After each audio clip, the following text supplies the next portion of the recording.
two, Good morning, 1. and thank you for joining us for the Female Blog Solution. Talk Radio. Women have the power to transform this world. We can end crime and violence if we all agree to do one thing: share. Let's share our wisdom, share our time, share our talent, share our finances, but most of all, let's share our love. This is the Female Solution. Join me, Naima Latif, every morning, 7 a.m. to 9 a.m. Central Standard Time, as we bring you stimulating discussions about the issues affecting our lives. If you're listening online at www.blogtalkradio.com/the-female-solution, press the blue button that says follow and get our daily topics every morning directed to your email and your smartphone. Hi, I'm Naima Latif, executive producer of the Female Solution Radio Show. We invite you to call in 515-605-9325 and participate in this daily think tank as we examine the challenges we face and develop solutions that restore peace and harmony. We are global transformers, changing the world from the way it is to the way it should be. We are one. Wherever we live on this earth, we are one human family. On behalf of our team of radio hosts, I'd like to extend a greeting to all the members of our family, whenever and wherever you may be listening around the world. To our family in China, ni hao. In India, namaste. In Japan, konnichiwa. In Korea, annyeonghaseyo. In Russia, здравствуйте. In Germany, guten Tag. In Poland, dzień dobry. In France, bonjour. In Spain, hola. In Italy, ciao. In Egypt, ahlan wa sahlan. In Ghana, akwaba. In Nigeria, paleo.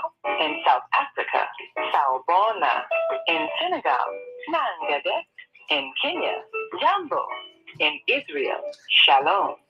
In Pakistan, Afghanistan, and Saudi Arabia, assalamu alaikum. Greetings, and may peace be upon you all.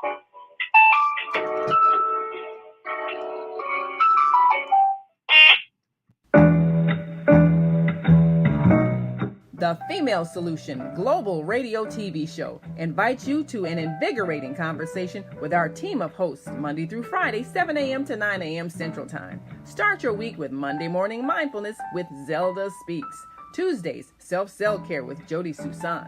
Wednesdays, Repairing Broken Families with Naima Latif and co-host Kareem Hamid. Thursdays, Soulful Solutions with Dr. Debbie Green. And Fridays, Health and Wellbeing with Beata. Saturdays, tune in 12 noon to 2 p.m. Central Time. First Saturday, Success Strategies with Jana. Second Saturday, Wendy Williams Esquire on relationships. Third Saturday, Move Around with Deborah. And fourth Saturday, Wisdom with Mama D. Join us Sundays, 7 p.m. to 9 p.m. Central Time for Soul Purpose Healing with Beata. Call in and comment 515-605-9325. Press 1 to speak to the host and be a part of the solution.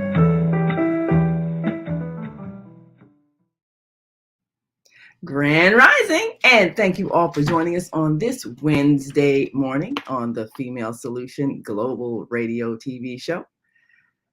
And we'll be back with our co-host, Kareem Hamid, in just a moment. We have an opportunity to transform the whole global society in the next 50 years. 50 years from now, the earth will be populated by a new generation of adults, many of whom are yet unborn. Our mission is to nurture them in childhood with love, guidance, and protection, and to raise them in healthy, happy families. If we impart values of compassion, generosity, and respect for fellow human beings in the next generation of children, they will create a world where people can live together in peace. This is our goal. Be a part of the transformation. Get your copy of the book, The Female Solution. Go to www.naimalatif.com. That's www.naimalatif.com. And we are looking forward to hearing your conversation today as we talk about finding your soulmate, how to overcome the fear of a broken heart. Because often that's the reason why so many people do not connect in a way that is deep and fulfilling. So we'll be right back with our co-host Kareem Hamid and our American Muslim 360 family to talk about finding your soulmate. And this February is often seen as the month where we celebrate love. And of course, we're celebrating the history of the African American experience. So we'll be right back after this quick message. So stay with us. Hi, I'm Naima Latif. Join me and my co-host Kareem Hamid every Wednesday morning, 7 a.m. to 9 a.m. on the Female Solution Radio Show as we explore that relationship that is the foundation for our society, the relationship between men and women, husbands and wives. Join our discussion as we seek to repair broken family ties and rebuild our community. Listen online at www.blogtalkradio.com/the-female-solution. Call in and comment 515-605-9325. Press 1 to speak to our host. Or you can join us live on Facebook at www.facebook.com/the-female-solution.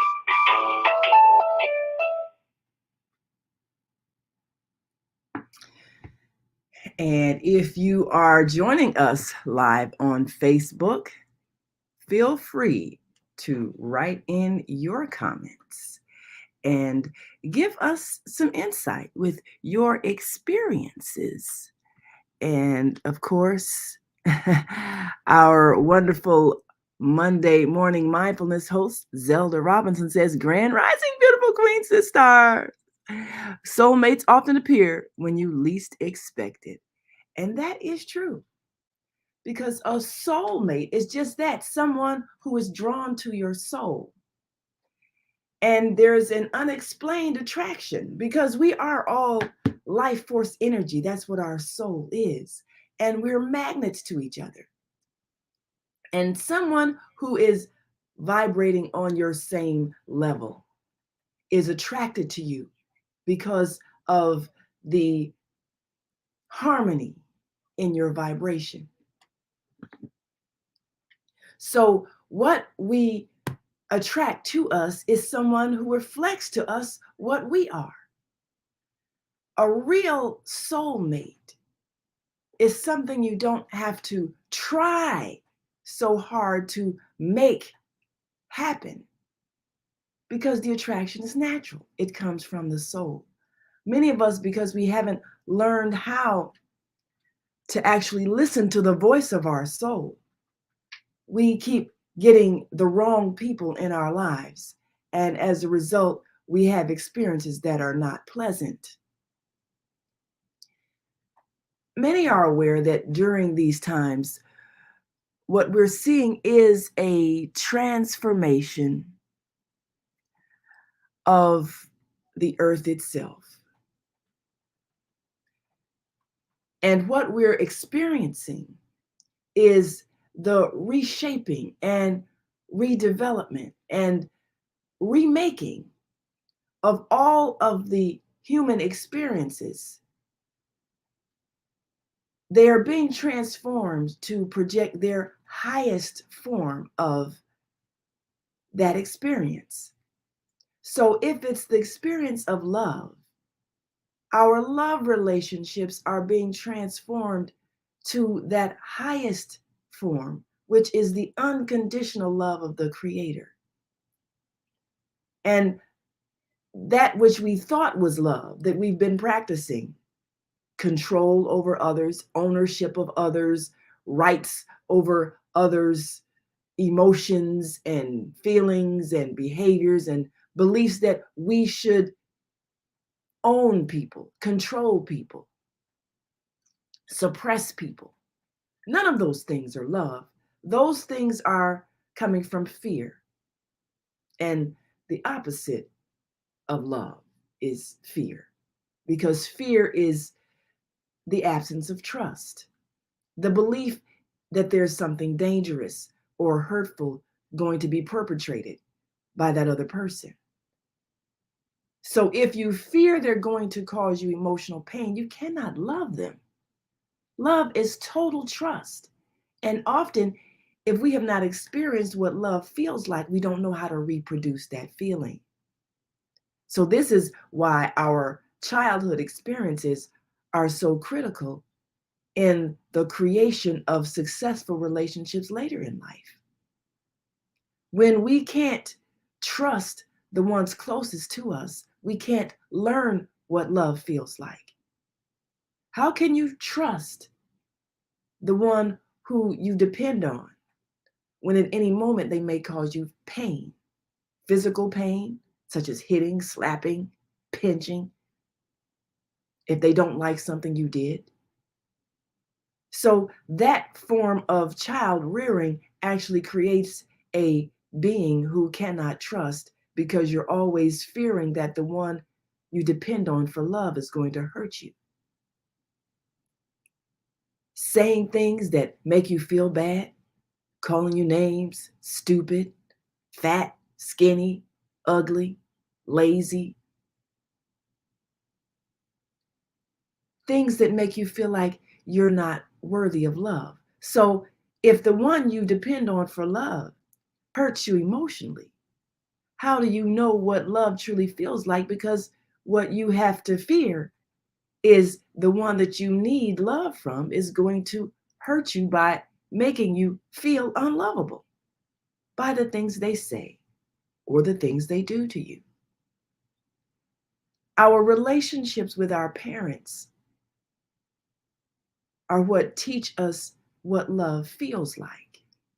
And if the one that we depend on, or the ones that we depend on, hurt us, then we'll be believing that love hurts, and love does not hurt.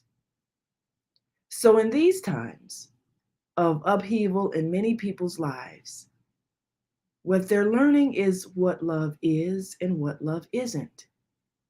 And some of the relationships that were not based on the highest form of love, which is the unconditional acceptance of another being, some of those relationships are having difficulty staying together. And they're either going to transform into a higher expression or they're going to dissolve. And that's everything that's happening on the earth, even our institutions. Every institution is either going to transform into a higher form of its expression or it's going to dissolve. Many people are aware that the earth is going through a transformation, an energy shift in which it is going to exist in a higher form. That heaven on earth, that new earth that the scriptures are promising, which means everything that isn't in alignment, isn't in harmony with that higher form, is going to fall apart. So this is why we're seeing our institutions appearing to fall apart. Even our financial institutions.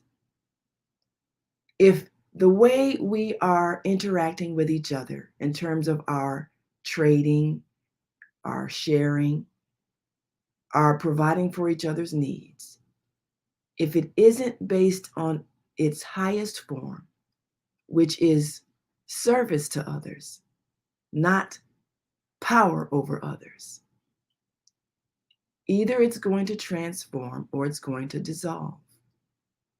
So if we're seeing institutions appear to fall apart, it's a good thing because they're being transformed to their highest expression.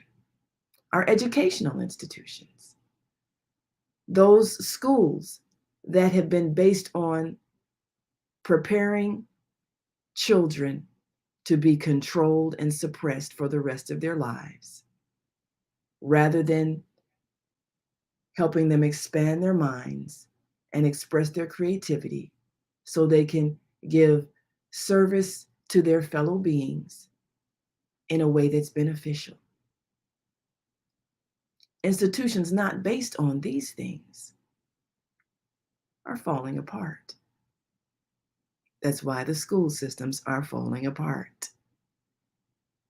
So we're seeing that people are now creating different ways of teaching, different ways of helping children to learn, different things to teach the children so that they may actually be learning about the world, the universe, the earth, and all of its systems, and how to work in harmony with them, how to enhance them for the well-being of all life on our home, this earth. Any education system that isn't based on its highest expression is falling apart. It's disappearing. It's being revealed for the uselessness that it is, so that we can change it.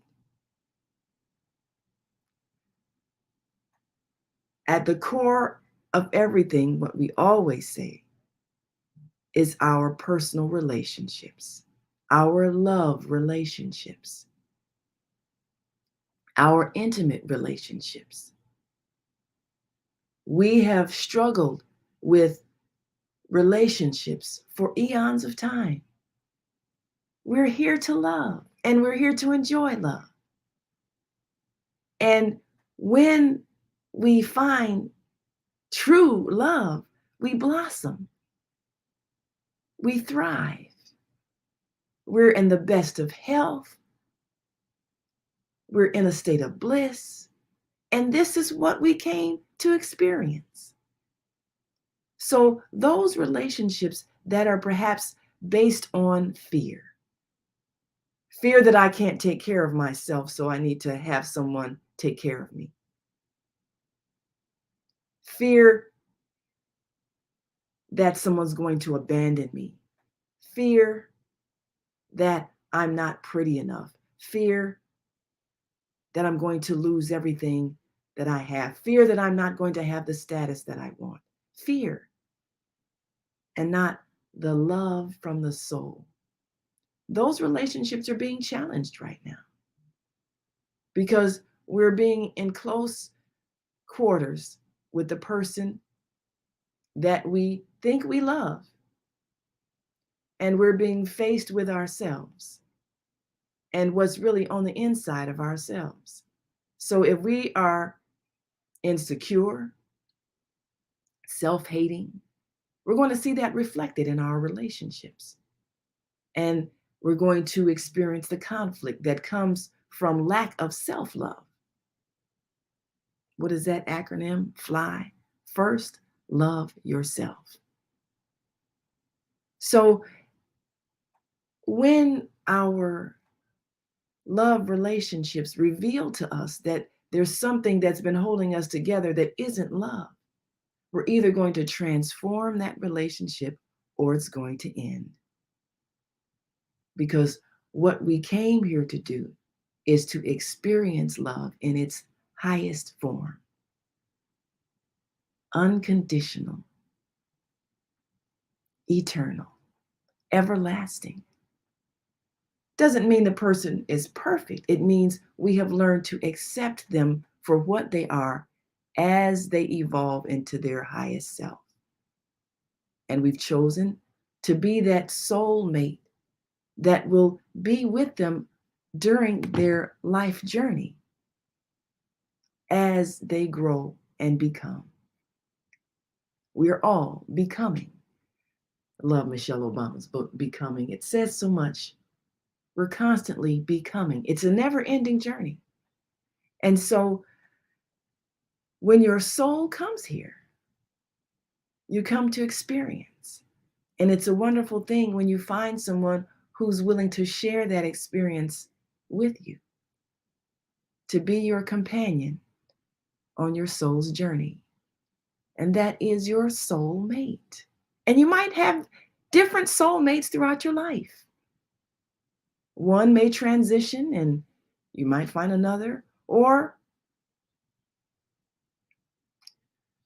you may simply find that there are several people with whom you're going to share this journey, and they're going to help enhance who you are becoming. But you first need to learn to trust, because if you can't trust, you can't love. And if the one who taught you how to love, your parents, if the ones who reflected to you what love is, hurt you, then you're going to have to relearn what it really means to love. So we want you to join us in this conversation. Give us a call, 515-605-9325, and press 1 when you're ready to speak, and we'll come right to you and get your thoughts. And of course, if you're listening online and want to join this conversation, give us a call, 515-605-9325, and press 1 when you're ready to speak, and we will certainly come right to you and get your thoughts. We're going to share some of the wisdom of those who are featured on the on-air network, on the global transformers, those who are sharing wisdom through this wonderful tool of the internet. Because many are being guided to share wisdom during these times. These are times of transformation. And our love relationships are what are going to get us through these challenges. Many people are not aware of why we're going through the challenge. And it's for the purpose of exposing to us that which needs to be transformed to its highest form. Our love relationships, our parenting relationships, our professional relationships. These need to be transformed to reflect the loving energy of the Creator. Right now, they're based on fear, based on lack. That's why we have the poverty that we have, because so many people believe there's not enough. There's not enough for everybody, so I have to grab from others. I have to take from others. Those who have wealth and hoard more than they can possibly use in a lifetime are just as fearful as those who are impoverished, believing they must steal from others because there's not enough. It's the same mindset, a belief in lack, when in fact the earth is abundant. That's why when you recognize the abundance of the earth, you can share, because you know it's always going to come back to you. This is why our financial systems are being transformed to reflect a philosophy of sharing. And we're going to see more new forms of trading and exchange that are based on a principle of sharing because of the new understanding that's coming to us, that there is no lack. There's enough for everyone to live in abundance. And the old ways are going to slowly disappear, or maybe even rapidly disappear, because our thought has changed. And so rather than us withholding from others, we are willingly giving and sharing and exchanging because there's enough for everyone. It's a new understanding that's going to bring about the new earth. Grand rising to our dear sister Jody. And of course, yesterday's show was powerful. We had such powerful shows here If you miss it, go back in the archives, www.blogtalkradio.com/the-female-solution. And listen to those shows. We're on a multiplicity of platforms. You can listen to us on our Blog Talk channel, on our Facebook pages. All of our hosts, their Facebook pages. We also have the Female Solution Facebook page, which you're watching right now. And then we're on LinkedIn. We're on all the many platforms. You can hear us on the on-air radio TV network. And of course, you can always go back into the archives to hear the shows that you may have missed so that you can benefit from the wisdom that's been shared. Our purpose is to raise consciousness so that we can assist in the transformation process. You can hear us on Podbean, another audio platform. And when we share again our weekly lineup, you'll see the montage of all of our platforms. So, of course, from Monday to Sunday, we share these insights because even our healthcare systems are being transformed. Rather than based on fear of death, fear of sickness, fear of deterioration, the new systems are based on regenerating the energy of our life force, regenerating the cells in our bodies, because we're made to regenerate. We're made to self-heal. Our bodies are made to constantly regenerate so that we don't age. The knowledge of this is being shared so that we may change our sick care systems into systems of healing.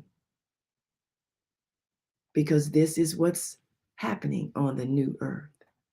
It's based on love and not fear. Love of life, love of each other, not exploiting each other's fear of sickness. And yes, we're also on YouTube, Spotify, and Alexa, all of these platforms. Thank you, Jody. And of course, she says, death is easy. Healthy living takes a higher consciousness. Yes, things are changing. Absolutely. Because death is kind of like giving up, not believing that things will get better, and not believing that we're worth the effort to make them better. So our shows are based on enhancing life, starting out with Monday morning mindfulness, being aware of how you're feeling and knowing how to ingest the breath of life that can regenerate life. Tuesdays, cell care. We are made up of cells that regenerate life all the time and store information. So we need to know how to regenerate that life in the cells of our bodies. Wednesdays, of course, we're healing broken relationships because at the foundation is that love relationship that brings forth new life and enhances our sense of well-being and spreads forth into families and groups of families to form our global family. Thursdays, where we hear soulful solutions with Dr. Debbie Green, making that understanding of mind, heart, spirit, those emotions that cause us to be down in spirit because we're thinking thoughts that create depression and grief and sadness. Overcoming these feelings and healing the soul, because that is where the injury actually is. And of course, Friday, health and well-being with Viata. Understanding how to use those natural means of transforming our bodies as opposed to simply treating the symptoms of an illness in a way that exploits us and exploits our fear of death. So rather than live in fear, we can live in joy. This is what we learn every Friday. And of course, Saturday, we've got a wonderful team of Saturday hosts. First Saturday, Jana brings us wonderful insight on nonviolent communication so that we can learn to use those words that bring an end to conflict and an understanding. So we have success strategies with Jana every first Saturday. Second Saturday, of course, we've had an opportunity to do some wonderful things, and we'll be having our relationship expert, attorney Wendy Williams, back with us to give us some insight on how to recognize when perhaps someone is too wounded to be in a relationship.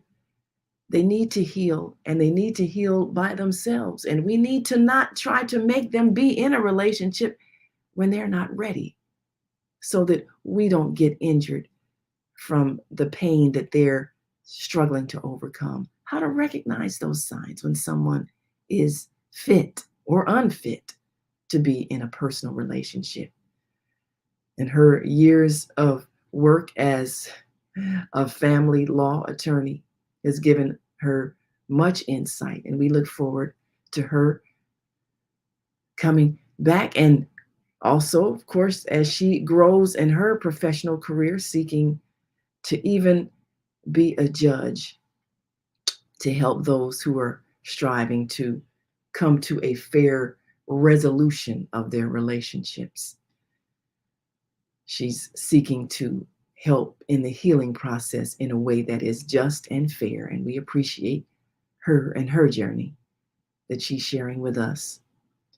And the third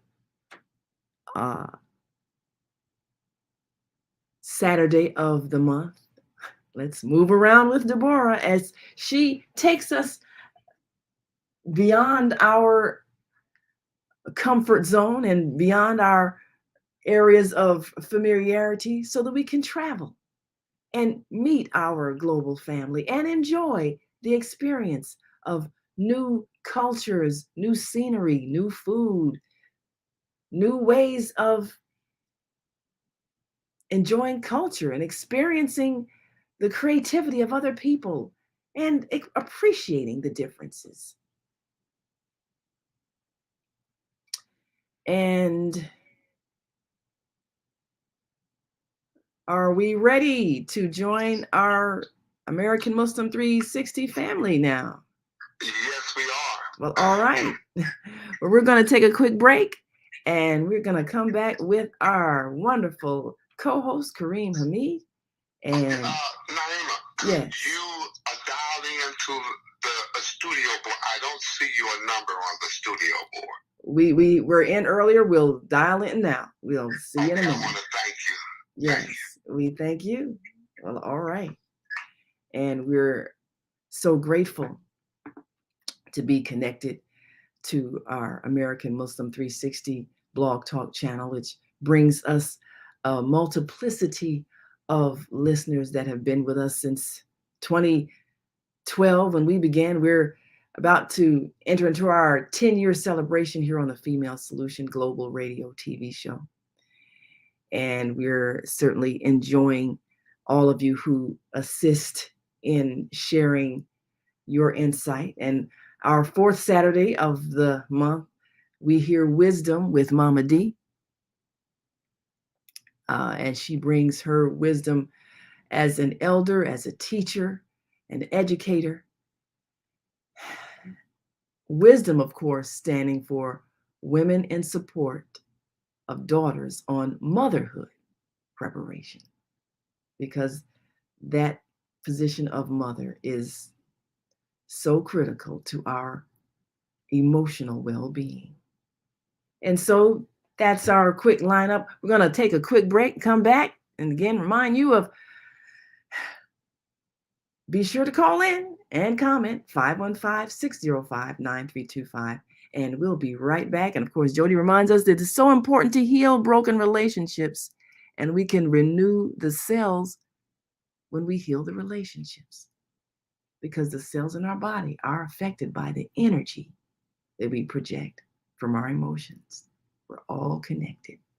We'll be right back after this quick break, so stay with us.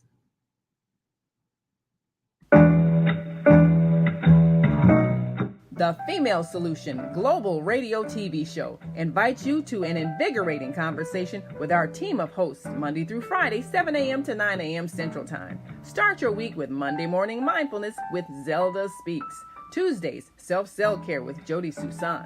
Wednesdays, Repairing Broken Families with Naima Latif and co-host Kareem Hamid. Thursdays, Soulful Solutions with Dr. Debbie Green. And Fridays, Health and Wellbeing with Beata. Saturdays, tune in 12 noon to 2 p.m. Central Time. First Saturday, Success Strategies with Jana. Second Saturday, Wendy Williams Esquire on relationships. Third Saturday, Move Around with Deborah. And fourth Saturday, Wisdom with Mama D. Join us Sundays, 7 p.m. to 9 p.m. Central Time for Soul Purpose Healing with Beata. Call in and comment, 515-605-9325. Press 1 to speak to the host and be a part of the solution. Okay, so now, all right. Yeah. I apologize for my starting this morning. I had my phone, my clock set, but it was on PM instead of AM. That happens. And it did not go off, unfortunately. Unmuted. But I'm grateful to be here with you this morning, and to join my co-host Naima Latif. Inshallah. I see her mic is open. Yeah. Assalamu alaikum, Naima Latif. Wa alaikum assalam. It's always a joy to hear your voice every Wednesday morning, and we thank you for being with us. Yeah, it's good to be heard. Praise be to Allah. We are experiencing a large snowfall here in St. Louis. Yes. Yep, we had rain almost all last night. I think it has turned to ice. So everyone is hunkering down, including me. Praise to Allah. Well, I am so grateful that we. I was listening to your wonderful comments earlier concerning the ability to share. Yeah. How that would solve a lot of our human problems. We have moved into another stage in our life, in our existence, where it's going to become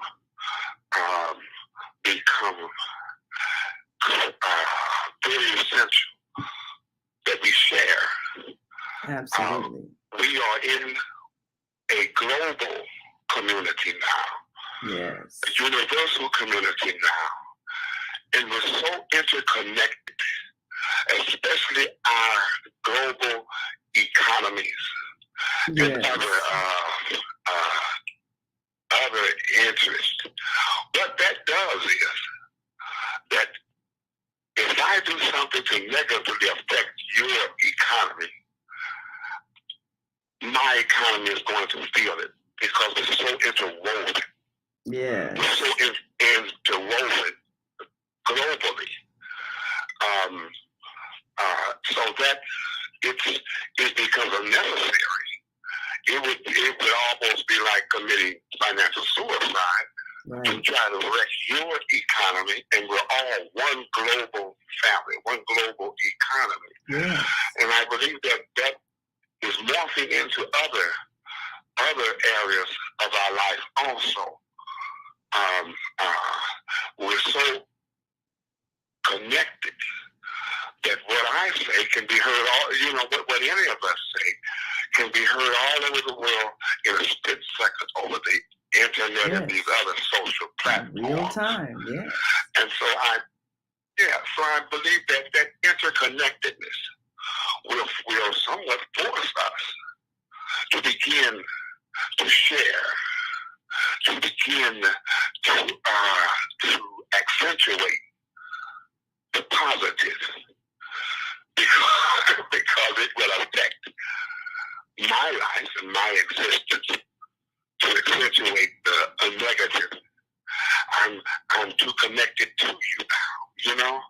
Yeah. So I think as a natural consequence, we're going to have to reform in our thinking everything that we have depended upon as a staple for our life. I'll stop right there, my sister. That is a wonderful commentary I heard you saying, and that is where my mind went. Yes. That we are so universally connected. It becomes imperative that we share. It becomes imperative that we accentuate that which is good, because it will affect me, because I'm so interwoven into everyone else's life, economy, family, name it. We're all connected now. That's right. So I believe the Creator has created this. He has took us to this point in our lives where it is imperative that we accentuate the positive, because it will affect my life and the life of others. I think He has done that, and we're there, whether we realize it or not. And we just have to reform our thinking and get with what Almighty God has programmed for us, the ability to share and act as one human family. Absolutely. Well, if you think about it, all of the wise teachers that have come among us, the spiritual teachers that have tried to guide humanity in a way of life that would be harmonious, have tried to convey this understanding that you are connected to all life, and therefore you must want for your brother and sister what you want for yourself. They've taught these things over and over and over again, but many just couldn't grasp the understanding that if I hurt someone else, I'm going to be hurting myself. So now we have this very vivid demonstration of our interconnectedness.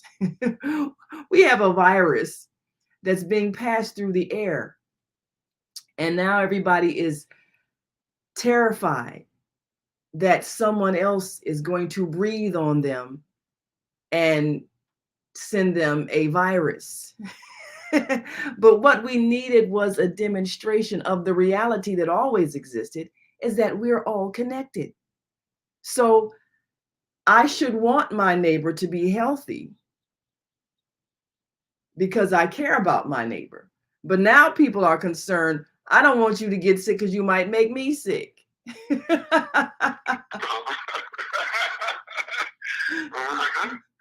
But truly, this is the reality all the time. If someone else is suffering, just like I shouldn't want my neighbor's house to catch on fire because my house might catch on fire. But I really should not want my neighbor's house to catch on fire because I don't want my neighbor to burn up. I mean, the reason for my concern should not be selfish, but ultimately, we should also understand that if my neighbor is hurting, eventually I am going to be hurting. So I should care about them because it's going to affect me. So we needed to understand that principle that I and my neighbor are one and the same. Whatever's happening to them is happening to me. We all breathing the same air. If a storm comes and dumps on St. Louis, well, that same storm is headed toward Chicago.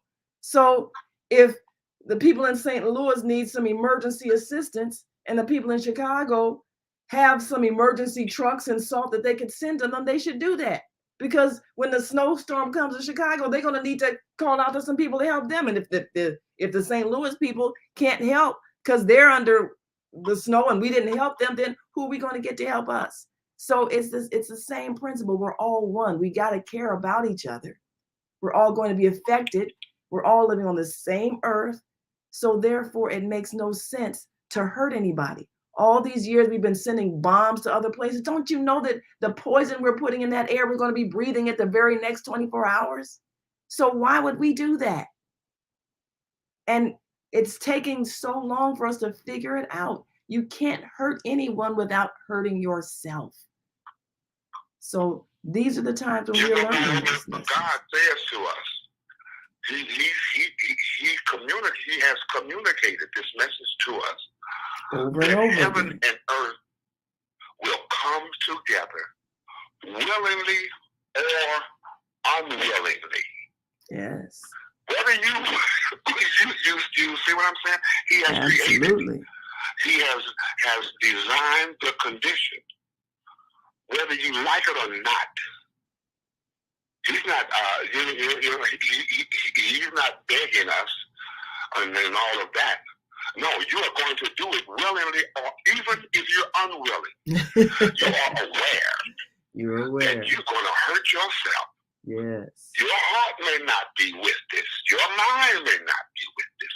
But you do know one thing, that if you hurt me, it's like hurting yourself. Yes. If you hurt my child, it's like hurting your child also. So Almighty God have created that paradigm. When I say heaven and earth, I mean the haves Yes. and the have-nots. Absolutely. The educated and the uneducated. Those that we consider in the best environment, in the best condition. It is paramount now that everyone be educated. Absolutely. Not just a handful, not just a few. Right. So this will happen over time, like it or not. Right. They will come together willingly or unwillingly. Right. I mean, you think about what benefit is it to have a bunch of people who don't know anything, and you need people who have skills to help you. So if you're, well, I mean, we look at it now. If you're in a neighborhood and your houses are falling apart and nobody knows how to use a hammer and a nail and a saw to fix a house, how is that benefiting? You know, how's it benefiting taking away the knowledge of how to fix things? You know, taking things like wood shop and auto mechanics out of the schools. How did that benefit us when you need people to fix your house and your car? You know, how's that made no sense. So the whole thing is to give people the skills that they need, because you're going to need them to help you. So everything that we're experiencing now is a consequence of the decisions that we made that were unloving, that were not based on sharing. And we're feeling the consequences of those decisions so that we can choose to make better decisions. And Jody is adding a comment. She says, yes, and if you hurt yourself, you hurt others too. That is true.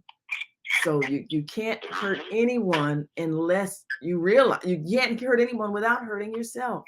And this is what we're experiencing, the consequences of us doing things that hurt other people. And now it's coming back to us so we can see what we've done and we can choose to do something different.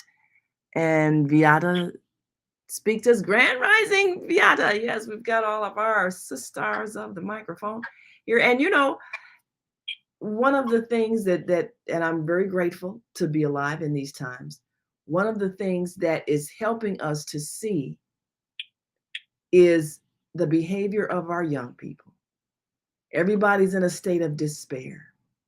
And I had a conversation with a couple of friends of mine yesterday, and they were saying, well, the problem with these children, they didn't get enough beatings. You know, they somebody beat their behinds. And I thought, well, if someone who is in pain receives more pain, what does that do? That makes them go out and give more pain. So what we're going to need to learn how to do, as my sister Asada always says, we need to raise our skills and not our hands. Our children are acting because they're in pain. They have not been given love. And so they're giving the pain that they received. And we're thinking, well, if we give you more pain, then you'll stop. But that's not the answer. That's why more jails have not produced safer streets. We need to heal the hurt inside the child that is expressing pain. And so if we can recognize what it is we're seeing, then we can heal the hurt and remove the pain. And therefore, our children will not be giving us back the pain that we sometimes unknowingly gave them. We send them to a hostile school environment where they're treated hatefully and scornfully and humiliated and put down and taught nothing of value. And their creativity is suppressed and they're angry. They're sent back to homes where they're neglected and ignored because parents are focused on other things that they believe they need to do. And everybody's looking to electronic devices for amusement, and the love is missing. And so our children are giving us back the artificial, lacking in love environment that was given to them because they're in pain. And if we can recognize that they're in pain, then rather than punish them for being in pain, we can give them what they're missing, which is love. And that means us having understanding. That is so true, Maya. That is so true. You know, I believe you and I had a broadcast. I believe it was 1 month last year. I'm not sure what week it was, concerning the mindset of punishment through physical assault. The idea, the subject matter was domestic violence, and we have been. Matter of fact, it's not just us. It's not just the African American. It is the whole system has been designed whereby corporal punishment, physical assault will be the result of someone not conforming. Yes. Not conforming to what we have, what we believe is the right way. The indigenous people of this country, they were shocked when they saw Europeans beating and whipping their children. That was unknown to them. That was unknown to them. That was a whole new environment, dichotomy. They loved their children, and they loved the elders. The children had great respect for all of the tribes. They had a great respect for the elders, although they had their tribal warfare and all of that. But the very nucleus of it, the relationship with their children, it was a loving, teaching, nurturing, evolving relationship. And us being brought here with no idea of our past life erased, then we followed what was done to us. For any infraction, you could be almost beat to death. Any small infraction. And so we had nothing else to model ourselves after. So this is, and countries also. As I say, we have to reform everything. That lack of love for our children. Matter of fact, this nation is concerned because the country of China is making great strides as a world power on this earth. I watched a special on China. Their present leader was against when China had shut down and they got rid of all of the professors and all of that. They was going to have collective farming. He was against that. Well, things changed, and now he was placed in a position of power, and he advocated the full education for peasants, anybody, full education. And the population was so great. The schools were crowded. The universities were reopened. And education became the number one priority. And they were successful at educating their children. And now look, they are leaders in the world of science, technology, engineering, math. Now, I have problems with their human rights. They've got a long way to go on that. But I'm still saying that they shored up their educational system, and we have not done that in this country. We have not done that, and we have failed far behind. Oh yes, we can make bombs, but that will not be the deciding factor in this future, in this world that we're in now. We have to import brain power. We have to import people from Asia to run our systems. We have to now there is a great push to show if this country fails to truly educate all of its citizens and put money where it needs to be into the educational system, this nation will not be the number one so-called superpower on the earth. It is science. It is technology. It is knowledge that designates one's position on this earth. It is the leadership in science. Our phones, our computer systems, we are dependent on others to make sure that those systems run.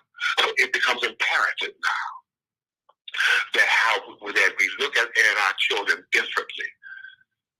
That they need. We have harmed ourselves by not educating our children. And now you see there's an all-out effort coming from this administration advocating the importance of STEM education. Why? Because we are still way behind. You should see how China looks now. I mean, it looks like a country of the future. It is something else. And they have a burgeoning, very bright middle class and others.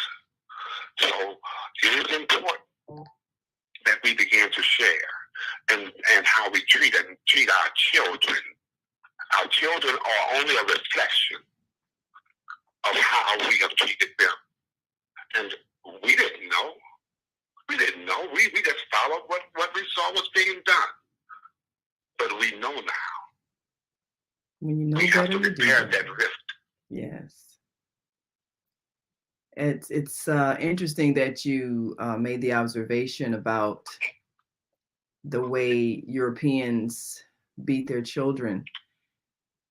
If we can understand the mindset of someone who is abused, they become an abuser because that's what they were taught. So if you have people who are raised with hostility and violence, that is what they perpetrate on other people. So that mindset of cruelty, and it's not just Europeans, but if we're going to look at a period in history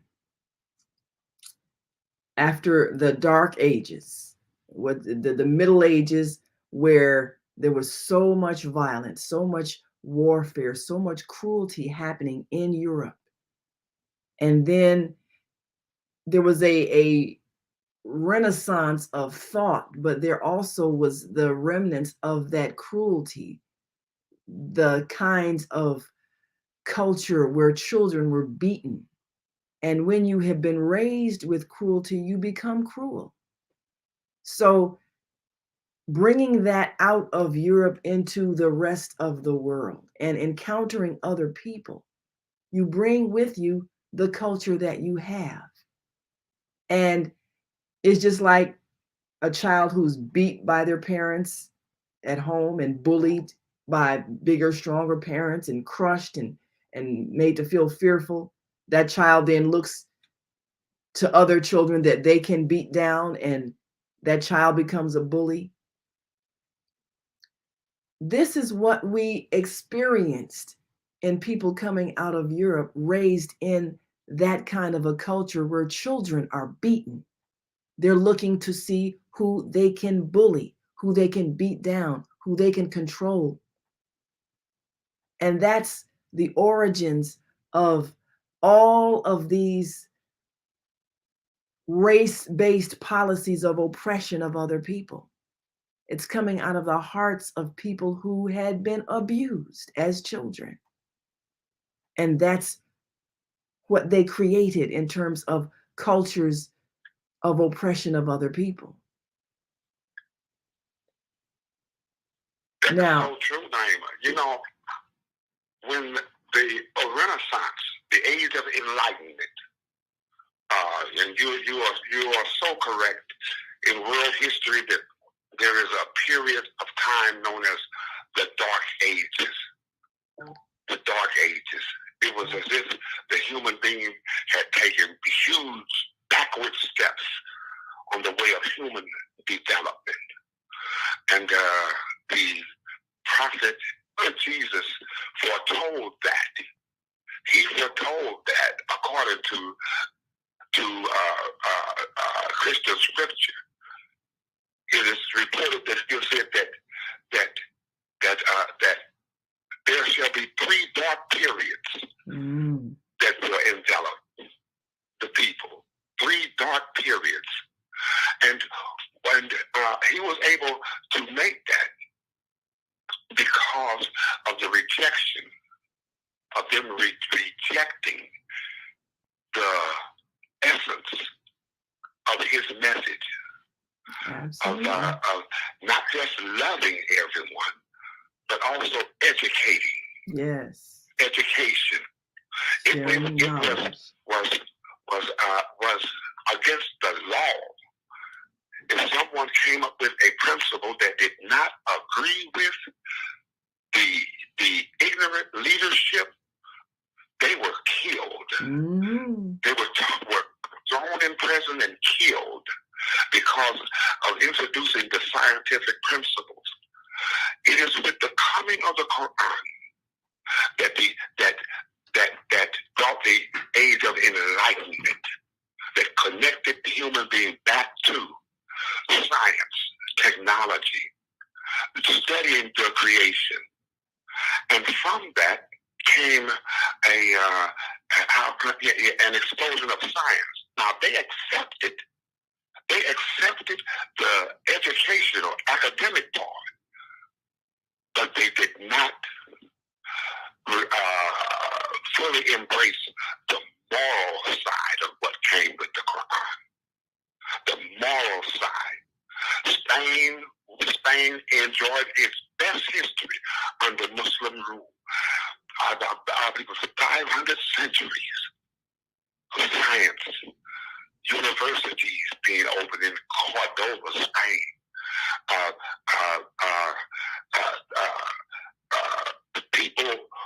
and educated. But out of jealousy, and I'm going to say this, out of jealousy, the Christian leadership began to wage war on the Muslims, to wage war on them, the Crusades. And when we hear of the Spanish Inquisition, read what took place under their rule in Spain. The Inquisition was a group of so-called clergy and government that they would question you on certain principles. If you believed that the earth revolved around the sun, you're in trouble.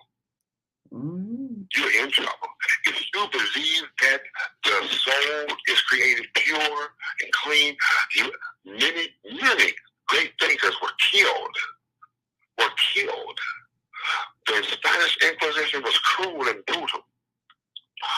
But over time, they adopted the scientific principles, but left off the moral side, the moral message, as they did with Christ. And as they attempted to do with what came from the Quran, the knowledge, the enlightenment, man began to move down the road of science, technology. Look, before the Quran, there was no TVs, no radio, no internet, no automobiles, no planes, all of these wonderful devices that we are enjoying now came from out of Almighty God opening up the mind to apply the scientific principles once more. Look into the creation. There is much benefit there, and we are experiencing that. But we have to bring the balance now. Yes. There has to be more discipline that accompanies that. Yes. Else those things will become a curse to us. So that is a critical understanding to have. If things are not used with the right spirit, they become a curse. It's like the knowledge that we're experiencing. If we're of a mindset to try to weaponize everything and try to use it as a means to control people, then we're going to be right back into another dark age. We got to take another quick break, Brother Kareem. When we come back, we'll explore that thought, because we're either going to ascend to a higher consciousness, or we're going to see ourselves go back into a dark age, depending on what we choose to do regarding sharing and loving our fellow human beings and all life with whom we share this planet Earth. We'll talk about that when we come back. And if you're listening online and want to join this conversation, give us a call, 515-605-9325. Press 1 when you're ready to speak. We've got some wonderful people that are joining us on our Facebook page, The Female Solution. And of course, if you're on our switchboard, feel free to press 1. We'll come to you and get your thoughts. Got a few calls on the switchboard we'll come to. And we'll talk about love. How do you learn how to love if you have not seen it in your home? If you have not experienced it? How do you learn how to express it in a way that is healthy and uplifting and transformative for your life and the lives you touch? That is the answer to every problem we have. Love is the solution to everything. We'll be right back after this quick break, so we want you to stay with us. You did.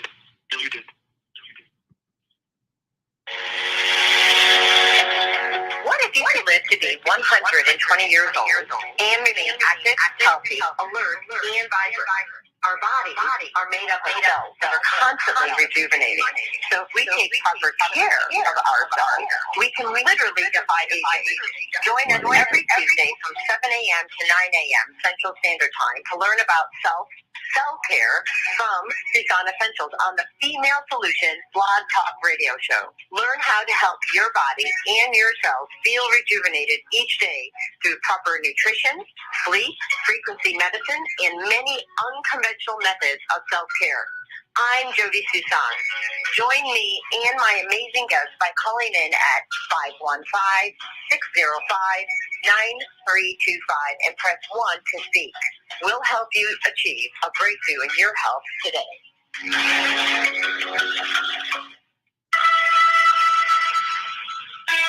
Hey, it's time to take charge of your health. I'm Beata, your holistic life coach, and every Friday morning at 8 a.m. Eastern Daylight Time, I'm here on the Female Solution to empower you to make choices that will assist your evolution to abundant health. I'm also blogging every Sunday evening at 8 p.m. Eastern Daylight Time at Soul Purpose Healing, where I bring you a spiritual chiropractic adjustment to bring you back into alignment with our Creator's love, compassion, and wisdom. Join me every Friday morning at 8 a.m. and Sunday evening at 8 p.m. for a time of unity, enlightenment, and love vibration. Shalom.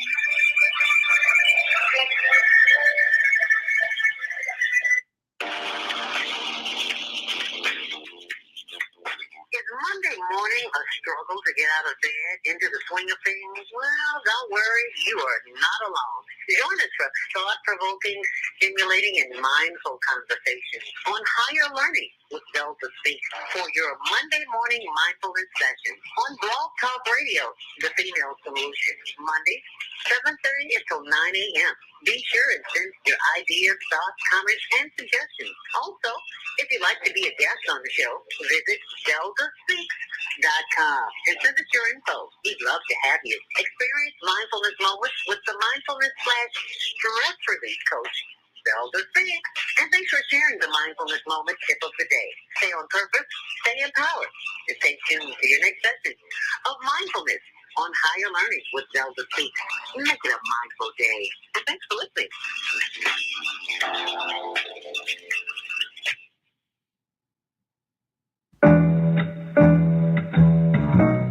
The Female Solution Global Radio TV Show invites you to an invigorating conversation with our team of hosts Monday through Friday, 7 a.m. to 9 a.m. Central Time. Start your week with Monday Morning Mindfulness with Zelda Speaks. Tuesdays, Self-Cell Care with Jody Susan. Wednesdays, Repairing Broken Families with Naima Latif and co-host Kareem Hamid. Thursdays, Soulful Solutions with Dr. Debbie Green. And Fridays, Health and Wellbeing with Beata. Saturdays, tune in 12 noon to 2 p.m. Central Time.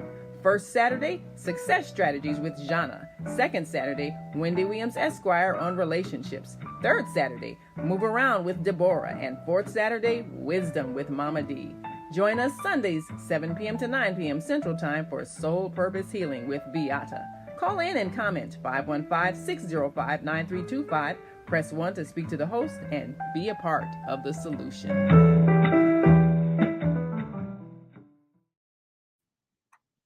And we are back. You're listening to and watching the Female Solution Global Radio TV Show. I'm Naima Latif, along with our co-host Kareem Hamid and our American Muslim 360 family on Blog Talk. And we appreciate your involvement in our daily discussions. One of the wonderful things about having an audience every day that so many people get a chance to interact.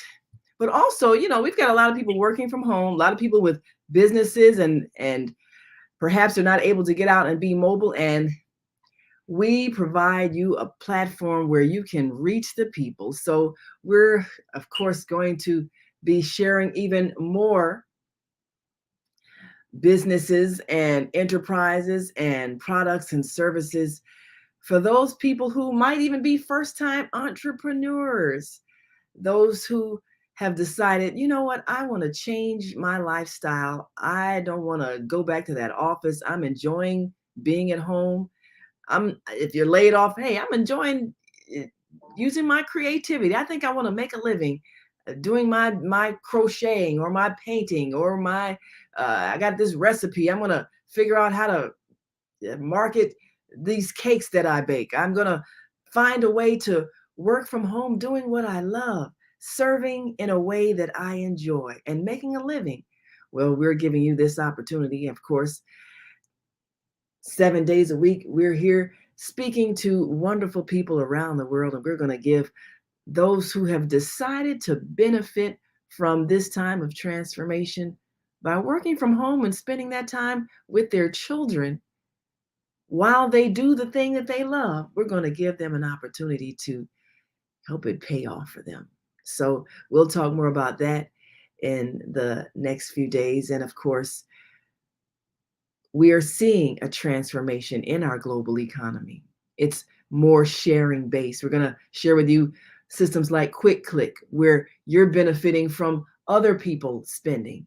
And as more people begin to get inspirations of how to change the way we interact to make it one in which we're all benefiting, then we'll begin to see the earth transformed. As long as we're living in systems of selfishness where you're trying to keep people from getting knowledge, trying to keep certain people from being able to live in a home, and trying to keep certain people from being able to get schooling, and trying to keep certain people from getting skills, we're all going to suffer.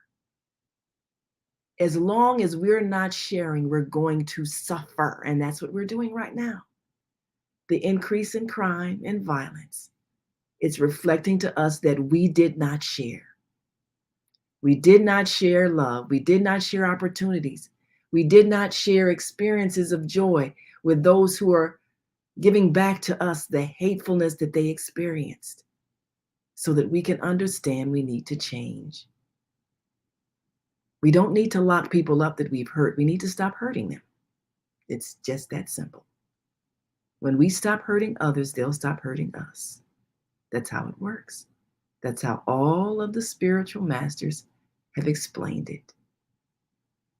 Love your neighbor as yourself. So simple. So, Brother Kareem, we introduced a thought this morning about relationships. Our relationships, the personal relationships that we look to be fulfilling, and our need for connectedness and love and fulfillment, when they're based on total trust, they can be beautiful experiences. But if they're based on selfishness, I'm going to control you, I'm going to make you do things for me, I'm going to hurt you if you don't, those don't bring the kind of spiritual transformation, the kind of ecstasy and joy that we and our souls would like to experience. What is necessary is for us to correct at the foundation our belief about what love is. And so many people are thinking love is me telling you what to do and you doing what I tell you. Love is me controlling you and owning you and keeping you in a state of fear. And none of those things are love. Because love is freedom. We're experiencing what love is, and we're experiencing what love isn't. And we experience what love isn't so that we can see what non-love looks like and feel what it feels like, so we can choose to not do unloving things. Because love doesn't hurt. Just like when your body is hurting, the natural state is health and well-being. If you're experiencing other than that means something is out of balance. Something's happening that's incorrect. You're not supposed to be in pain. Pain is not the natural state. Absence of pain is the natural state. It's the same thing with a relationship. If it's hurting, it's not love. So If you have a parent that beat you and said, I'm doing this because I love you, they've taught you incorrectly. Love does not hurt. If I want you as a child to understand something, then I teach you. I don't beat you. And as you've said, we learn that behavior by people who did that to their children in their own ignorance. It's ignorance that makes us do things. And when we learn better, we should do better. So when a spiritual teacher comes and shows us how to love, we should emulate what they do. And when they are kind and loving and sharing and giving and forgiving, that's what we should be emulating. No spiritual teacher ever showed people how to be hateful. They showed you how to love, because that's why we're here. So in our personal relationships, if you see someone and you're attracted to them and you desire their companionship, and perhaps they don't share that attraction. Now, we have seen people do strange things and hurting someone as if you should have the right to hurt someone that doesn't behave the way you want them to behave. That doesn't make any sense. You can't force someone to love you. We've had cultures where there have been forced child marriages, forced arranged marriages. In China, before they became much more enlightened, they would break the feet of the girl children. So if she's given in marriage to someone, she can't leave because she can't walk. She can't run away because she can't walk. We've got, not to pick on China, because we've had cultures in East Africa where the idea was, well, if a woman can't feel anything sexually, she won't be unfaithful. So they would cut off female circumcision, cut off the most sensitive part of the woman's genitalia so that she could not feel. And that was to keep her from being unfaithful, because she didn't have any capacity for sexual pleasure. These were some cruel things that we did. The human family did. So if the idea is, I'm going to make you stay with me by removing your capacity to choose to leave, that's not love. That's not love. Love is from the heart, the soul, the free will. You stay with someone because you choose to, not because you can't leave, because you can't support yourself. And this is what the reason for not educating women in many cultures evolved from. Well, if you don't have the skills to earn a living, you can't leave me. So we had so many cultures where women were kept uneducated out of fear that if they had the means to leave a man, they would leave. So relationships were based on fear that I can't support myself, so I'm going to stay with this person even though they're treating me badly. That's not love. So what has to happen in transforming our relationships to the highest form of love, unconditional love, committed love, love that comes from the heart, love that is of the free will? We have to remove the fear factor, which means we have to remove the practices of not allowing people to grow and develop and evolve and learn and create. All the things we spoke about, keeping people from being educated because we fear that if they know more than us, they'll get more than us and they'll have more than us and they'll take our things and we won't have. No. If everybody is given access to the capacity to learn and explore, then everybody will be able to enhance the lives of everybody else, because they'll have knowledge, they'll have skills, they'll have something they can share with other people and benefit other people.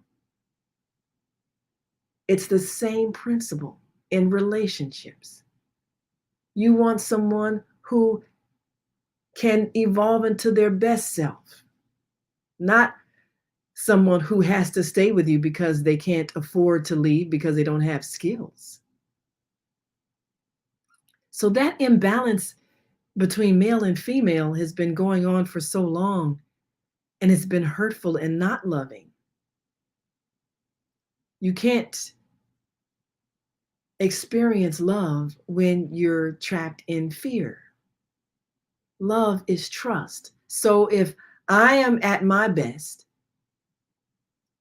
my most creative, my most productive, and I meet someone who is also at their best, their most creative, their most productive, and we are benefiting each other, then we are able to enhance not only our lives, but the other lives that we touch.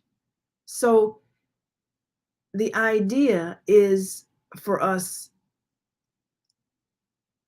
to be our best and not be afraid that if someone had the choice, they would leave us, because that thought comes from our fear that we're not good enough. The number you're dialing is outside. It's based on fear, and fear is not love.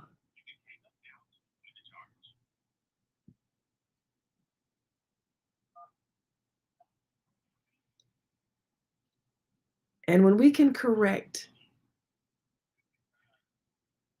the foundation of our relationships, then we can correct what we bring forth from our homes and how we treat our children. And we can correct what our children are manifesting. The hurtful, hateful behavior that they are manifesting, that is a reflection of what they received from people who were unloving. So I believe we've reconnected with our co-host.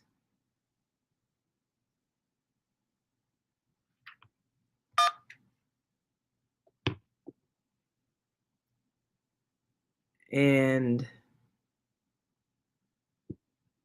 we'll have an opportunity to take a look at what love is and what love isn't. And many of us who've had experiences have learned something from those experiences. So I'm going to go to our phone lines. And last week we had our men's discussion, and the men talked about their relationships, lifestyle, family. Kareem, And Kareem. did we lose Kareem? That's on Naima's side. Just open your mic. Okay. Are you able to hear me?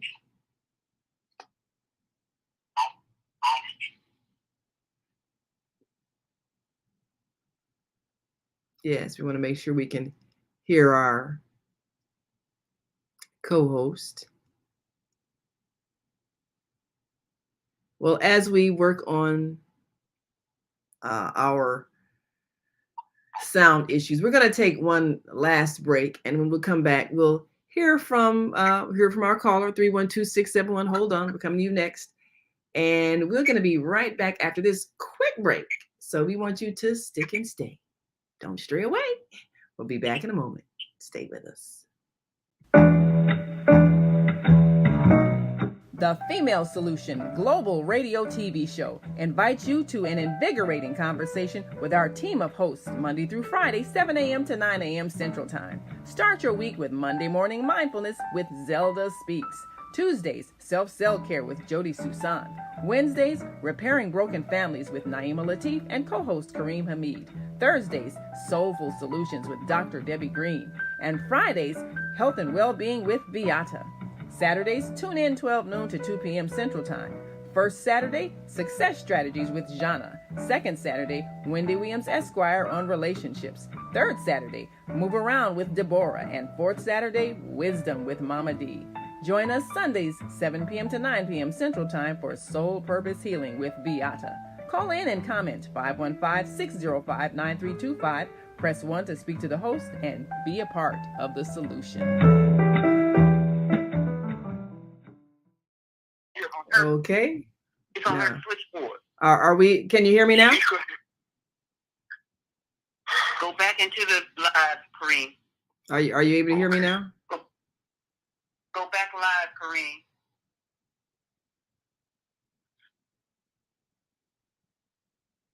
We want to make sure our co-host can hear as we continue our discussion. Well, let me go to our phone lines. 312-671. I believe we've got our dear brother, Minister Robert Floyd Plump. Grand Rising. Thank you for joining us today on the Female Solution. We're looking at relationships. And, you know, Minister Plump, a lot of people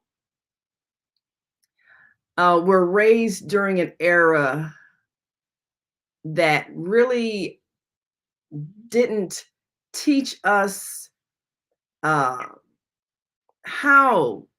to be successful in relationships.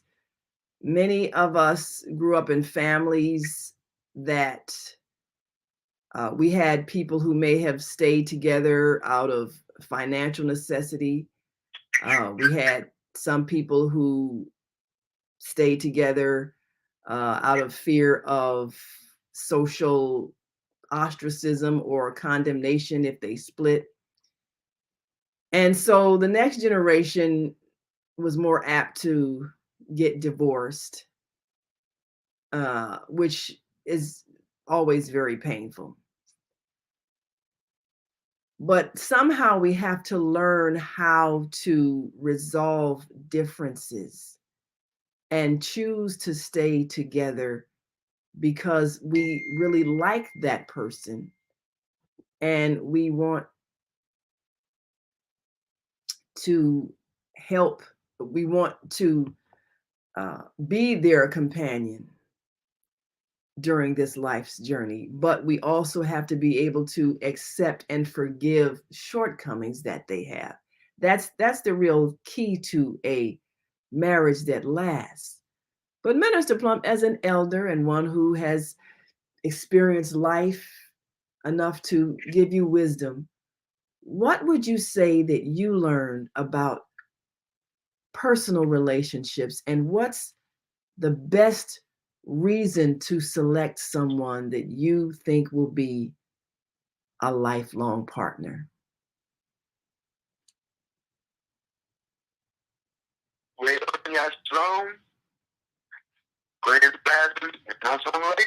morning. How you doing? I'm fantastic. How are you? Oh, well, thank you. I'm fantastic too, just like you. And Brother Kareem, who is fantastic. Yes, I've been enjoying you all, especially, and thank God for the Female Solution. The real essence of everything that you all said is God, is God's will only. You know, and I've been listening for quite some time. Brother Kareem stressed the fact that willingly or unwilling, you know, God will only is going to prevail. And you and Brother Kareem is right on top of everything when you say education is number one. And our people do need to be educated. You know, some scripture says, for the lack of knowledge, our people would be destroyed. However, the Harold Washington Foundation, we are hiring 100% of our people. And a major reason is because of education. And because we are willing to share knowledge, wisdom, understanding, and truth, which is the greatest. As Mama D said, and you have already laid down a seed between both of you. We are one. A lot of people don't know that. Healing in 23. And all of us, it's really the same. There's no big eyes, little U's, and it's really the fruit of our future, which we must give them love, and that is the greatest solution. And I've seen my parents, I've seen my grandparents, I've even seen my sister, and I've seen myself. Our house is made of love, you know. Not only a house is made of love, but also a home is made out of love. So this is where, from my experience, you know, become my best teacher. We all have experienced some pain in life in order to gain some knowledge. Which, you know, beating people, as you say, that's not the solution. That's not really loving people. Loving and teaching is a must that we must reform. In other words, we must educate and re-educate our people, like what China, you said here too, in terms of, I remember Malcolm X said that our children is the passport to our future.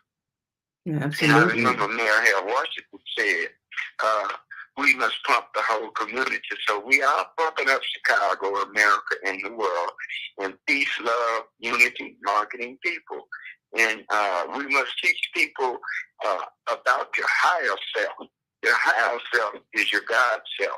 Yes. Your lower self is the immoral of any and all human beings. So I've enjoyed this conversation. I know that love is the real solution. You all have added that too to the conversation. Absolutely. So, yes, ma'am. I've seen myself go 30 years with my wife. One of my wives, other wife, in the experience of pain, I had to get a divorce. And however, I've seen my mother and my father go 40 years, my grandmother and grandfather, they went 50 years. And then we had created my baby sister, and she went 50 years within her marriage. So we learned to stick and stay, like you say. You know, we're gonna learn, and we're gonna earn, we're gonna learn better, we're gonna know better, and thank God for the female solution. Well, thank you, Minister Plum. Yeah, you all got it. Well, thank you so much. You all are a part of the healing for our whole community, which is the whole world. And absolutely. I thank you for giving me a little something to say and having a part of the platform. Well, we thank you so much. You all is really 23 solution, which is a part of healing for the whole world. So absolutely. Thank God for the female solution. And thank God for you, Minister Plum. We appreciate you so much, and thank you for sharing your wisdom. You know, we have elders among us who have lived enough life that they now can share the wisdom of their experience. So we appreciate Minister Plum for sharing the wisdom of his experience with us so that we can reflect.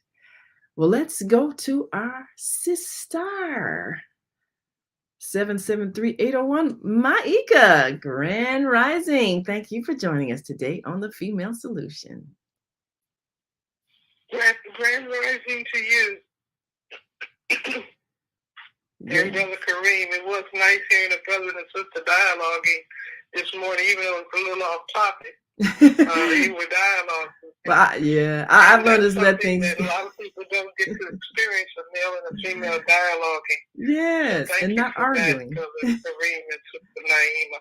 Absolutely. You know, those are the kind of things that make a relationship work. Absolutely. When two people can dialogue and communicate. Yes. Not the monologue, I'm just going to talk to you. And you just got to listen, but you can listen and respond on topic and keep it flowing without conflict. Yeah. That's so important. You know, this is the second day of African American History Month, and I want to add a clip that's something that happened in my life. One day I was talking to my husband, former husband, and I was serving him a salad, and he said, "You know what, Maika?" He said, "Did you know that no matter how good your food looks, no matter how tasty it is, no matter how good it smells, you have to have a strategy for shit." That's because interesting. that's what it turns into. And he said the same is true of relationships. He said no matter how much you like a person, how much they like you, how much time you spend together, how long you've known each other, you have to have a strategy for conflict. And you know, that always reminds me, that was by Reverend James L. Bevel. That's what we don't have in relationships. We don't have the strategy and the coping skills and the tools for conflict resolution. Because sure enough, conflict is going to come up between two people at some point. There's going to be a difference of opinion. There's going to be somebody's not going to like something that somebody did or said, you know, and so you have to have a way of resolving those issues that show up. And that's what's missing in so many relationships as I witness relationships today. People don't, and you can't, forgiveness is one aspect of conflict resolution. Compassion, empathy. You know, these are things that have to be a part of relationships, part of the character developing aspect.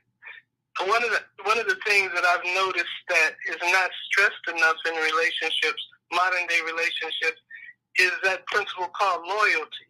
Loyalty to take a back seat in a lot of people's relationships, as people don't even have a clue of what loyalty is or how to be loyal. Not loyal to somebody doing something criminal or negative or violent, but loyal to principles that the person is engaged in, loyal to the relationship itself. But that begins within the self, because you have to be loyal to yourself. It all begins with the self. The self is the most important aspect of all relationship, because we have to relate to our bodies. We have to relate to ourselves. We have to relate to our extremities. And a lot of times we're not doing that well. Like, a lot of people are not relating to themselves well because they're not. I heard today they're talking about giving vaccines to infants 6 months and up. You know, that's not intelligent. That's not intelligent at all. You're teaching that child to relate to some kind of external source to protect them. Why not teach the child to know about relating to the soil, relating to the air, the water, so that it's healthy, so that it can bring health to the body? And so we pass up on the things that need to be focused on so often. And we need them in our relationships to sustain our relationships. So I just wanted to share a little bit about that and invite people to get a February African American History calendar at anewbeing.com, ANEWBEING.com, and there'll be a link right there that you can put, button you can push to take you right to the February free download. So get it so you can follow us through the month in terms of those celebrated people and things that happened during February. February is a rich month. I mean, it's so full of powerful people and things that have happened. Like today, I just want to go over what happened today in African American history. In 1914, William Ellsworth was born, a great artist. In 1950, John H. Franklin was born, a former president of Phi Beta Kappa. In 1935, Christine Tassira was born, a Guinean economist, politician, and writer on slavery. And in 1952, Pete Brown was born. He was the first African American to win a Professional Golfers Association tour. And in 1977, Shakira was born, the Colombian singer, songwriter, and dancer. And the principle of today, because each month on the calendar, each day is a principle. Today's principle is joy. Yesterday's principle was love, and tomorrow's principle is courage. Oh, wonderful. And we want to embody these principles. And, you know, as I hear about things like Mississippi not allowing African-American history to be taught, Texas not to be allowed African-American history to taught, it makes this calendar and this information so much more vital, because we're going to turn it into an app. And you can't ban an app.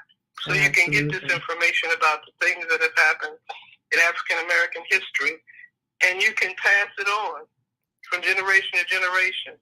In terms of your family history, too, that's important. You need to make that a part of it, of your understanding. History is so important.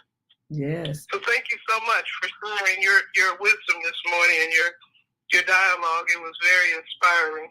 Oh, well, thank you so much. Yes. Thank you so much for listening and adding your wisdom. You know, it's amazing what happens when we learn a simple thing like listening to another person's thoughts.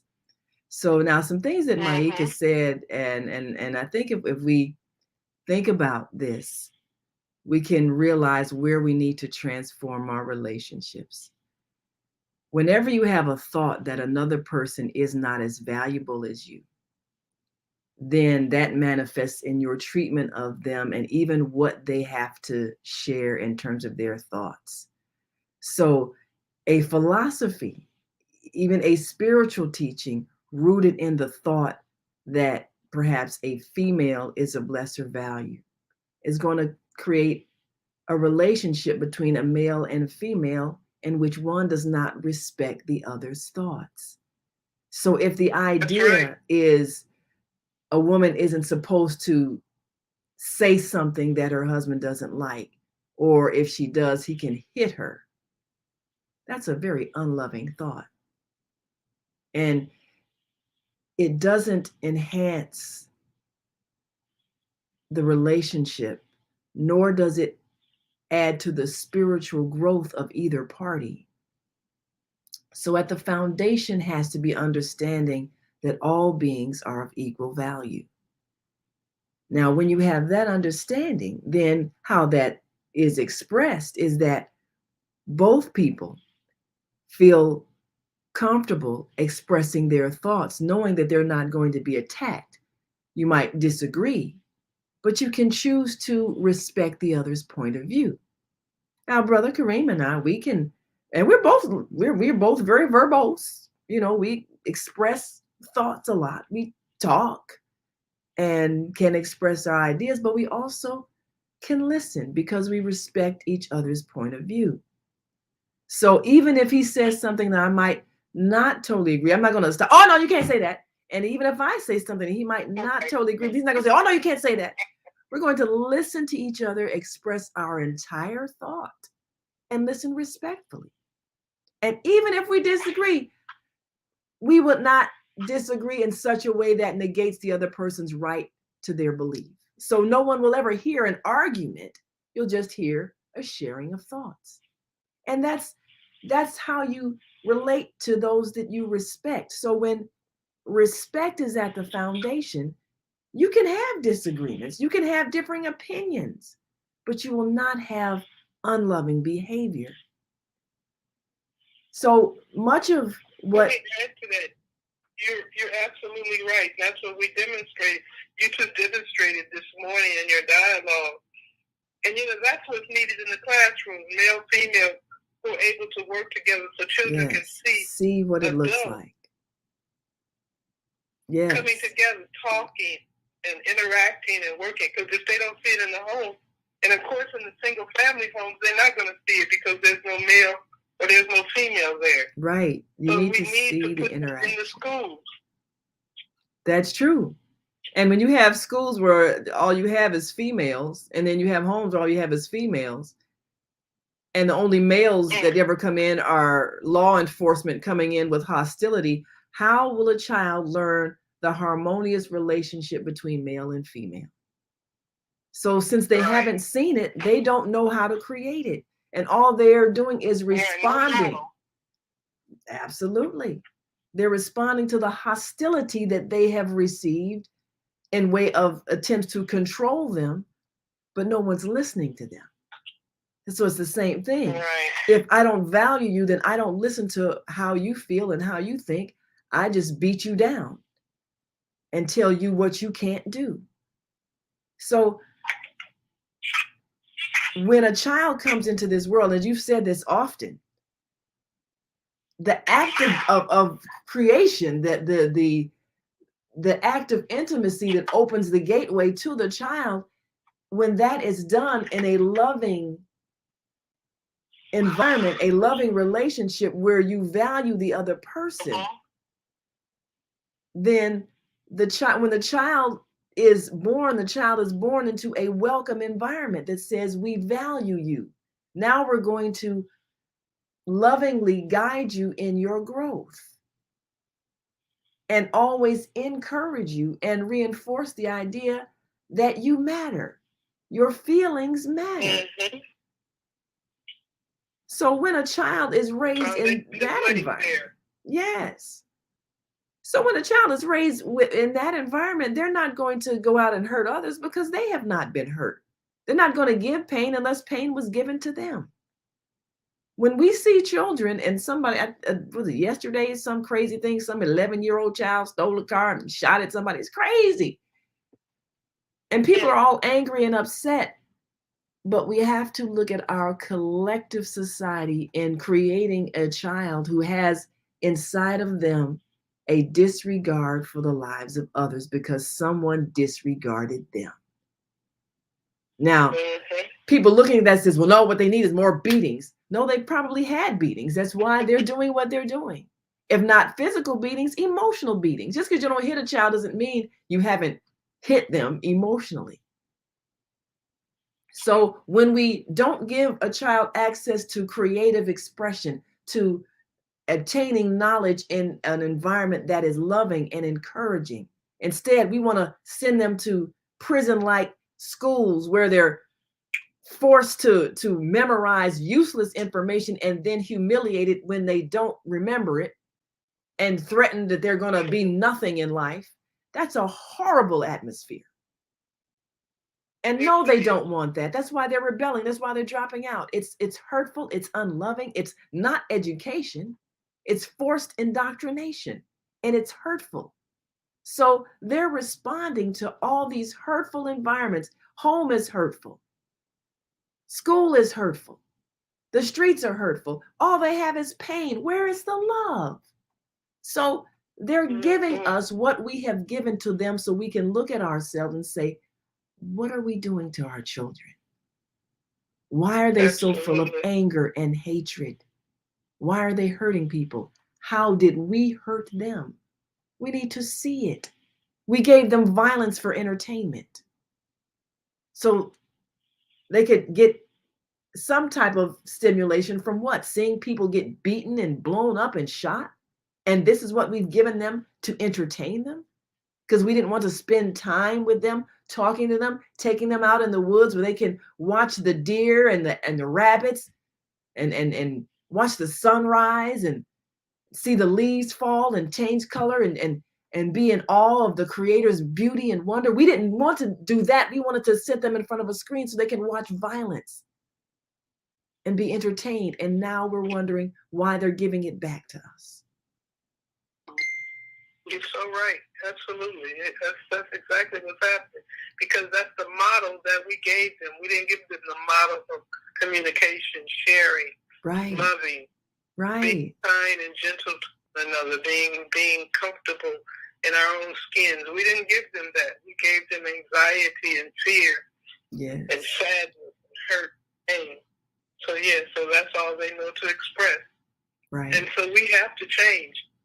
There's nothing to do but change. We're going to have to change, or we'll just melt into total chaos. Yes. So they can come out of it. Absolutely. So what we're experiencing is for our betterment. We're seeing the mistake. We're seeing absolutely. As bad as it is, it's a good thing because it's teaching us. Now, once you learn a lesson, Right. then it's incumbent to respond with a different choice so that you don't get the same outcome. We can't keep doing the same thing the same way, expecting different results. If hurting our children is not making them better, then we need to stop hurting them. And we need to give them love and not pain. It's very simple. So in order to do that, that means we have to change the way we see them, change what we think about them. Same in our relationships. If relationships in which you beat a person down and try to keep them from gaining knowledge, keep them from gaining skills so you can control them, if that's not working, if that's not making a loving, satisfying relationship for both people, then stop doing it. Do something else. Provide a loving environment in which you respect the other person, you listen to them, you accept their differing opinion, and you talk until you agree. And I think it was very wise what your husband said about having a strategy for conflict. The strategy for conflict has to be that you continue to talk and listen and understand the other person's point of view, and then come up with a solution in which everybody is satisfied. There might be some compromise on both sides, but ultimately you all agree. Now this, when Native American councils formed to resolve a conflict, this is how they did it. You talk till you agree. You talk until everybody's point of view has been heard.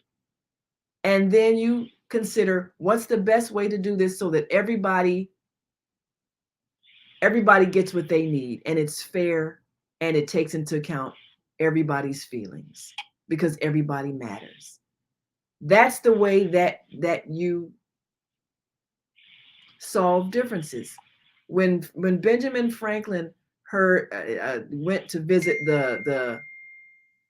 the Iroquois nation, the 5 tribes that gathered together, and he saw that form of government, that's when he was inspired to create what is our present day government, based on representation and discussion and resolving a conflict based on people presenting their point of view. He was inspired by the Native American community, seeing that kind of democratic system, because Europeans were coming out of an autocracy. The king tells you what to do and you obey.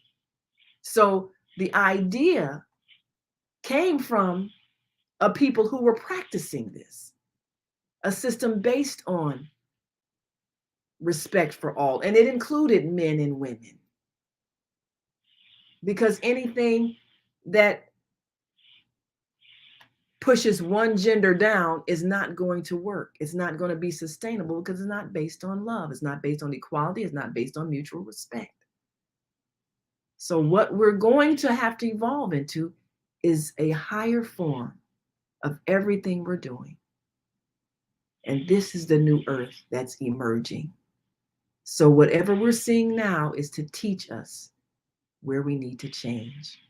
So thank you so much, Maika, for joining us today and adding your wisdom. Thank you, Minister Plump, for adding your wisdom, and for all of those who listen in. And thank you, Brother Kareem, always a wonderful co-host. And we are certainly inviting you all to come back tomorrow to join us for Soulful Solutions with Dr. Debbie. And until that time, I want you to continue to shine your light and be the light for those who need to see. We've come to the end of our show today, but you can hear every show in the archives at www.blogtalkradio.com/the-female-solution.